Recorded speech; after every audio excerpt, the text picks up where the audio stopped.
Comment ils vont? Vous êtes prêts pour un nouveau banger? Prêts pour de nouvelles dingueries en ce début de saison 2025 se déroulant dans le multiverse? Tel que vous me voyez, j'entre dans le premier triple header de cette saison et je suis hypé de fou. J'espère que vous aussi parce que ça va envoyer du lourd. C'est parti. Ce week-end, c'est le Grand Prix du Japon. Yuki va faire sa première course avec Red Bull à domicile. Ferrari est sous pression. C'est la guerre chez McLaren. Avant ces 3 jours de folie, on a pas mal de choses à se raconter. Allez, on en parle. On vient de début de saison incroyable. Tu ne dois rien en rater. Et pour ça, il n'y a qu'une seule chose à faire. Abonne-toi, laisse-moi un grand pouce levé et profite de cette vidéo.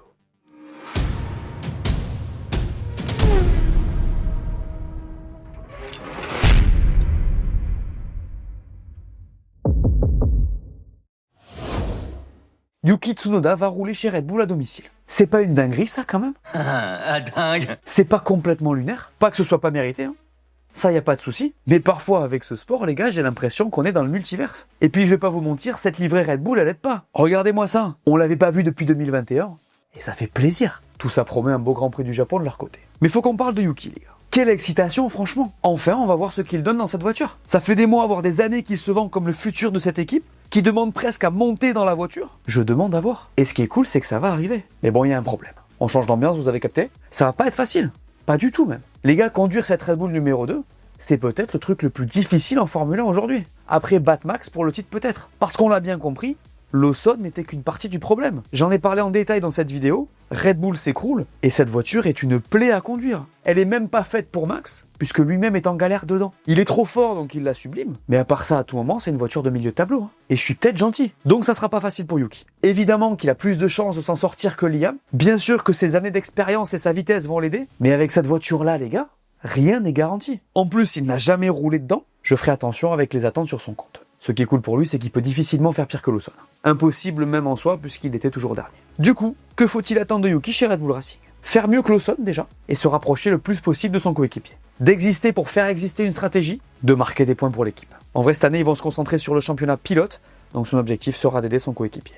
Et pour le Japon, en vrai, des points, ça sera déjà très bien. Après, en vrai, Yuki, il a un peu fanfaronné. Il a dit que la voiture était moins compliquée que prévu dans le simulateur, étant donné des galères de Liam.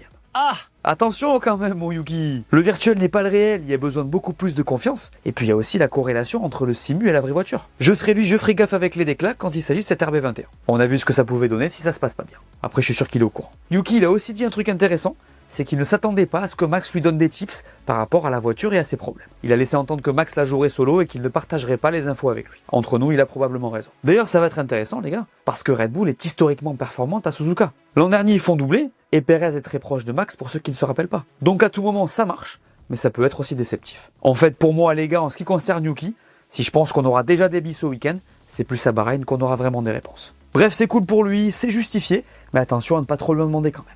Vous le voyez performer comment ce week-end, vous? Pour finir sur Red Bull, et pour aller dans le sens de ce que je vous dis depuis qu'ils ont annoncé le swap, faut souligner que Max continue de montrer qu'il n'est pas content. Il a refusé de partager ce qu'il avait dit à Red Bull après la Chine, mais il a déclaré qu'il leur avait donné son avis sur le swap, et donc sur la situation globale. Par contre, il a aussi dit que parfois il était plus judicieux de ne pas tout dire en public. Je vous laisse décrypter. En vrai les gars, je vous l'ai dit, pour Max, le problème, c'est pas le pilote, c'est la voiture. Il l'a répété à maintes reprises, et là, il est pas content de la tournure que ça prend. Alors là, Red Bull lui a présenté son plan de développement sur l'année pour cette voiture, à voir si ça le convainc de rester. Je vous l'ai dit, il y a de fortes rumeurs en ce moment, on n'est pas au bout de nos surprises selon moi. Bref, c'est très compliqué chez Red Bull, et la perte de Yuki ce week-end va être importante à surveiller. Un partout, pas au centre. C'est ce qu'on a chez McLaren avant ce Grand Prix du Japon. Et le prospect est malade. On a 2 pilotes qui jouent la victoire dans la meilleure voiture du plateau. Les gars, c'est une grande chance. Une victoire chacun en ce début de saison, je vous le dis, si ça continue comme ça va être quelque chose. Et ce qui est le plus intéressant dans tout ça, ce qui me hype le plus en vrai en ce début de saison dominé par McLaren, c'est qu'on les a pas vraiment vus batailler en piste. Aucune passe d'armes, aucun roue contre roue.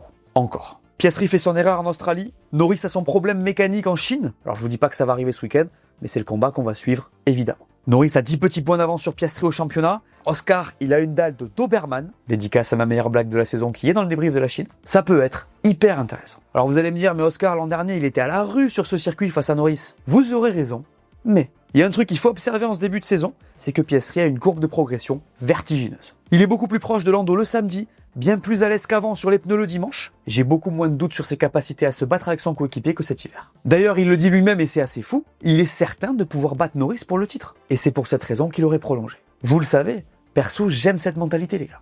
Vraiment. Même côté McLaren. On prend 2 mecs qui sont au top, on crée une émulation et on les laisse se battre dans la mesure du raisonnable. C'est dans l'ADN de cette équipe et ça je respecte à fond. Bref, j'ai hâte de voir la suite entre eux et le prochain épisode, c'est au Japon. Vous voyez qui dominer chez eux ce week-end?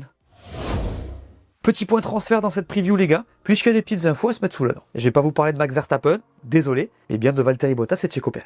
Et oui, parce que vos deux potes là, ils cherchent un volant pour 2026. Chez Cadillac, évidemment. La 11e équipe, là où il y a de la place. Les deux planifient de prendre un volant, et il y en a un qui aurait l'avantage. Là, vous allez me dire que c'est Pérez avec son expérience chez Red Bull, le business qu'il ramène, sa gestion des pneus, même si on l'a pas vu depuis longtemps, elle existe. Eh ben non, ça serait Valtteri Bottas. Alors vous allez me demander, pourquoi lui? Eh ben parce que Bottas aurait une meilleure approche que son pote mexicain. Bottas, il est là, on le voit dans le paddock. Il parle avec tout le monde, il joue son rôle de troisième pilote chez Merco. Ils ont l'œil rigoureux sur les activations marketing. Donc ça lui donnerait un avantage. Et je sais les gars que c'est superficiel de vous parler de ça aujourd'hui, que ça paraît dérisoire par rapport aux sportifs. Mais c'est aussi pour vous montrer comment les dynamiques fonctionnent dans ce sport, et pas que. En vrai, en 2025, de la silly season, on va en bouffer. Parce que le feuilleton Verstappen, il n'est pas terminé. Au contraire, il ne fait que commencer. Et aussi parce que Cadillac va annoncer ses pilotes à un moment donné. Et ça va être cool aussi. Donc voilà, c'est un peu l'ouverture du feuilleton Cadillac. Et je trouve que c'est intéressant de savoir qui se positionne. Je pense que cette année, on va avoir pas mal de choses à se raconter à leur sujet. C'est le moment de parler de Ferrari, les gars. On en est là dans cette vidéo. Je vous jure que ça va vite aller mieux. Enfin, j'espère. Qui aurait pu prédire que Ferrari aurait si peu de points après 2 grands prix? Qui aurait pu imaginer qu'il serait P5 à égalité avec Williams? Pas grand monde. Alors c'est pas grave, c'est le début. Mais quand tu vois les 61 points qui les séparent de McLaren, bah tu peux dire que ça serait bien d'en mettre quelques-uns sur l'ardoise quoi. Pour info, un doublé en Formule 1, c'est 43 points. Je pose ça là. Donc au Japon, Ferrari sera sous pression. C'est bien beau de gagner des sprints, mais si tes voitures sont disqualifiées à l'arrivée pour des raisons différentes, ça la fout mal. Les explications dans le débrief qu'on vous met ici. En parlant de la Chine d'ailleurs, je me permets un petit correctif. La réalisation nous a montré ce qu'elle voulait au moment du swap entre Charles et Lewis, ce qui m'a amené à mal interpréter la situation. On n'a pas revu le Lewis de 2016, puisqu'en réalité, le swap, c'est lui qui le demande. Mais à culpa, mais je pouvais pas le savoir. Bref, reparlons de ce week-end au Japon. J'avoue, encore une fois, j'ai du mal à les voir performants. J'ai l'impression que McLaren est mieux équilibré, que Mercedes est bien, je les sens pas encore trop à l'aise pour aller chercher quelque chose. Je me trompe peut-être, hein, mais c'est un peu le feeling du moment. En fait, ce qui m'inquiète un peu, c'est les disqualifications de la Chine qui arrivent pour 2 raisons distinctes encore une fois. Et sur celle d'Hamilton, c'est quelque chose qui aurait clairement dû être anticipé. Donc si on voit le verre à moitié plein, on peut se dire que ça n'arrivera plus, mais bon en vrai c'est un peu symptomatique d'un début de saison plutôt compliqué en interne. Vous pensez qu'ils vont se relever ce week-end? Comment Liam Lawson va-t-il réagir à cette rétrogradation? C'est l'une des grandes questions qui se posent avant cette course au Japon. Parce que les gars, ce qui s'est passé avec lui, c'est terrible. Hyper difficile à décrire, tant ça doit être dur à vivre. T'imagines l'ascenseur émotionnel? J'ai dit ce que j'en pensais dans cette vidéo. Après, en soi, c'est peut-être pas plus mal. Cette voiture n'allait probablement pas s'améliorer tout de suite, sa confiance était détruite. Le mieux pour lui, c'est peut-être ce qui est en train de se passer. Quoi qu'il en soit, il sera sous pression. D'ailleurs ou pas, hein. C'est ça qui est fou. Il sera sous pression parce que Red Bull va scruter chacun de ses tours pour voir comment il performe. Mais à tout moment, il sera aussi libéré de la pression médiatique qui existe avec l'écurie mère et pilotera une voiture beaucoup plus homogène. Les gars, on n'est pas du tout à l'abri de voir Liam faire mieux que Yuki ce week-end. Hein. Préparez-vous. En vrai, ça serait une nouvelle dinguerie, mais c'est possible. Je vous le répète, Lawson n'a jamais été à 1 seconde de Yuki quand ils étaient ensemble. Il a absolument pas perdu ses skills en un hiver. Il est possible qu'il soit performant d'entrée dans cette V-Carb. Il a déclaré qu'il allait donner tout ce qu'il avait. J'ai hâte de voir ce que ça va donner. On suivra évidemment aussi Isaac qui aura l'occasion de marquer ses premiers points en F1. La voiture a bien marché sur les circuits précédents, elle est clairement bien née, à voir si la série continue à Suzuka. Alpine ira-t-elle chercher ses premiers points de la saison au Japon? Parce qu'entre vous et moi, ça commence à faire tâche. Après 2 grands prix, l'équipe n'a pas marqué le moindre point, et c'est la seule. Je vous rappelle que Pierre Gasly a aussi été disqualifié en Chine. Ça scorait pas dans tous les cas, mais c'est pareil. Même si sur le papier il était à la porte des points, va falloir s'y mettre, et vite. Alors ce circuit pourrait leur convenir un peu mieux puisque Pierre y est très à l'aise, mais en vrai on aura plus d'infos au fil du week-end puisqu'on arrive sur un circuit d'un nouveau type cette saison. Suzuka est très rapide, il y a beaucoup de courbes à haute vitesse, cette Alpine devrait nous donner plus de réponses sur ces 3 jours. D'ailleurs on va se concentrer pas mal sur un certain Jacques Doohan, dont on sait qu'il a une épée de Damoclès au-dessus de la tête. Je suis pas sûr de vous l'avoir dit ça. Ah si. D'ailleurs à ce propos il y a un truc qui interpelle quand même. C'est pas son crash en Australie ou ses accrochages en Chine, c'est son rythme depuis le début de saison qui est assez impressionnant. Il est proche de Pierre, contre toute attente. Pour rappel, en test de pré-saison, il était à la rue. Mais que s'est-il passé? Eh ben Alpine a fait un petit changement au niveau de la suspension arrière, qui permet à Doohan d'être beaucoup mieux au niveau de l'équilibre. Pierre et lui n'ont pas les mêmes styles de pilotage, et ce changement va dans son sens, ce qui le met. Voilà. Évidemment, il sera sous pression ce week-end, mais j'ai hâte de voir son rythme et s'il arrive à marquer enfin des points aussi. Est-ce que Jean-Michel Prédiction ne l'aurait pas mise dans le mille dès le 2e Grand Prix, messieurs dames? Il semblerait que si. Merci à Oscar Piastri. Jean-Mi remet son titre en jeu ce week-end. Le partenaire de cette vidéo, comme d'habitude, c'est Winamax. Et aujourd'hui, Jean-Michel Prédiction te propose tout simplement la meilleure offre qui existe sur la F1 en France. Winamax et Jean-Michel Prédiction, maintenant tu connais l'offre spéciale. Tu cliques sur le lien, tu fais ton premier dépôt, et c'est là que la régalade arrive. Ce dépôt sera instantanément doublé en pari gratuit, et Winamax t'offre 10 € en plus en cash. Donc par exemple, si tu déposes 20 €, tu auras 40 balles en pari gratuit plus 10 € offerts par Winamax, ce qui fait 50 € pour parier. Sur la F1, le foot, le tennis, ce que tu veux. Le dépôt, c'est 15 € minimum par carte de crédit. Vous l'aurez compris, ça aide beaucoup la chaîne. Donc pour ceux qui avaient envie de parier et qui se sont inscrits, merci beaucoup. Et évidemment, je vous mets tous les liens en description. Et ce week-end, sur le Japon, j'ai envie d'aller à rebours de ce qui se dit en ce moment. J'ai envie de prendre le contre-pied. Ouais, je suis un mec comme ça, ouais. En fait, je sais pas, je sens bien un mec qui s'est fait rouler dessus depuis le début de saison. Une surprise à proprement parler, un retour de bâton dans le bon sens. Vous me voyez venir? Mesdames et messieurs, ce week-end, c'est Liam Lawson qui va marquer des points. Vous l'aurez entendu ici en premier. Les cotes, c'est comment? Alors, Liam dans les points, elle est pas si folle que ça. Plus basse que celle d'Isaac d'ailleurs. Pour la gagne McLaren évidemment, même si je dois dire que les cotes sont pas si hautes. Max Verstappen suit de loin et ça pique pour les Ferrari. A noter que pour le podium, j'aime bien la cote de George Russell. Je te rappelle que si t'es pas majeur, tu n'es pas concerné et que pour gagner de l'argent, le mieux c'est de trouver un travail. Tu me fais ta prédiction? Suzuka 2005. Kimi Raikkonen par 17ème, personne ne pense qu'il peut gagner. Et pourtant, la pluie a chamboulé les qualifs, les favoris sont en fond de grille. Michael Schumacher 14ème, Fernando Alonso 16ème, Raikkonen 17ème, Montoya 18ème. Devant, c'est Ralf Schumacher au volant de sa Toyota, suivi de Giancarlo Fisichella. Dès le premier virage, Alonso et Raikkonen se frôlent, Montoya en profite pour passer devant son coéquipier. Mais pas pour longtemps. Premier coup de théâtre, Montoya perd le contrôle et s'écrase contre le mur sous les yeux de Kimi Raikkonen. Le Finlandais, retardé par un freinage raté, se retrouve 14ème. Stratégie audacieuse, Schumacher et Raikko retardent leur premier arrêt et remontent. Au 27e tour, ils ressortent 5e et 6e. 3 tours plus tard, Kimi met la pression sur Schumacher et le dépasse dès l'entrée du premier virage. Au fil des arrêts, le Finlandais se retrouve en tête jusqu'à son dernier pit stop au 46e tour. Fisichella reprend les commandes, 5,4 secondes devant. Le truc, c'est qu'il reste que 8 tours. Mais Kimi est en mission.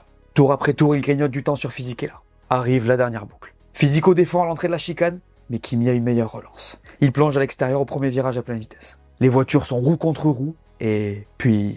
What a brilliant move!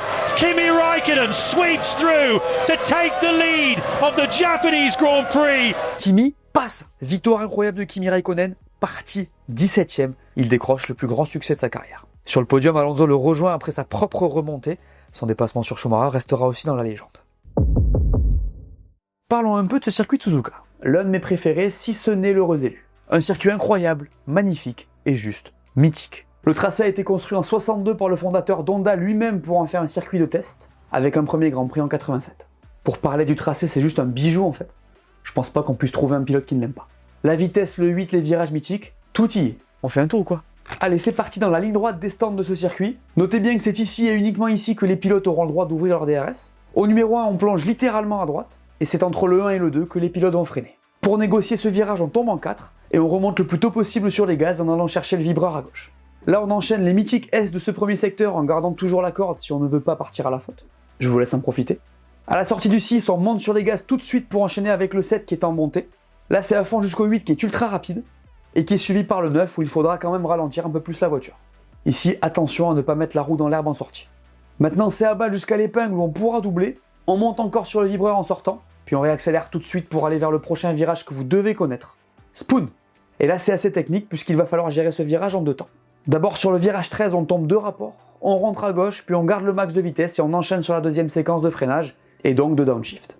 Bien sûr, là, on réaccélère le plus tôt possible, et on repart pour la plus grosse pleine charge de ce circuit qui sera interrompu uniquement par un autre virage légendaire, le 130 R. Gros freinage à la chicane où on verra certainement des dépassements. On tombe 6 rapports pour négocier la chicane à basse vitesse. Ici, la motricité sera clé à la réaccélération, et c'est la fin de ce tour. Vous aimez ce tracé? La météo de ce week-end. Vendredi, il fera beau et frais, mais avec beaucoup de vent. Samedi, il fera nuageux et frais. Et dimanche, il fera un peu plus chaud, toujours avec quelques nuages par-ci par-là. Le programme du Grand Prix du Japon. Vendredi à 4h30, on aura les FP1 et à 8h les FP2. Samedi à 4h30 à nouveau, ce sera les FP3 et à 8h les qualifs. Et dimanche à 7h, le Grand Prix. Pour ma part, je serai en live sur Twitch pour regarder les qualifs et la course. Et samedi à 14h, je serai en plateau chez Winamax pour pole position. Et aujourd'hui, comme d'habitude, je vous renvoie vers une de mes vidéos que vous allez apprécier. Sur cette fan preview, je vous recommande mon dernier récit sur Eddie Jordan. Il a lancé Schumacher, repéré Senna. C'était un businessman de génie. Il a marqué la Formule 1 et vous devez connaître son histoire. Je vous mets les liens en description évidemment. On se voit pour le débrief. Voilà, merci à tous de m'avoir écouté. J'espère que cette vidéo vous a plu. Laissez-moi un pouce bleu, dites-moi en commentaire ce que vous pensez qui va se passer ce week-end. N'oubliez pas d'aller voir mes dernières vidéos que vous n'aurez pas vues. Dites-moi tout et on s'abonne. Allez, ciao!